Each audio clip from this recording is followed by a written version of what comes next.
Analiza javës së parë të superiores me barazimin e Vllaznisë në shtëpi ndaj Skënderbeu 2-2, si dhe përkëndeshja e javës së dytë e Elbasani Vllaznia, hapi emisionin Studio Sport transmetuar mbrëmjen e së mërkurës në RTS Shkodra. Për mua ishte rezultati i drejtë me çfarë pashëm ndeshje. Sepse na patëm me një lloj momentit në 15 minuta para kalumin e përsi me 2 gola, pastaj pjesën e dytë. Pjesën e dytë, ulçu loja pak a shumë dhe dominoi ekipi i Kors. Deri në fund bile rasti më të pasur i patën ata. Duke diskutuar për mungesën e titullit kampion për 25 vitesh, këngëtari i mirënjohur nderi i kombit Bujar Çamili, një herazi edhe ish futbollist dhe tifoz i Vllaznis, risolli në vëmendje një pjesë të këngës së titullit kampion në vitin 2001. Me kë kanë plot melodi, Bujar Çamili po ju thon, të marrshat keqen më Vllazni, Shkodra jon gjithmonë kampion, oh hey.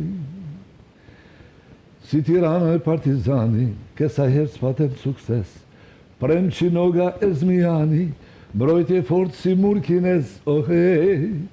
Moj Vllazni ajo, ti gjithmonë do t'jesh kampion, veç për hir të spektatorit, Shkodra jon djepi futbollit, oh hey.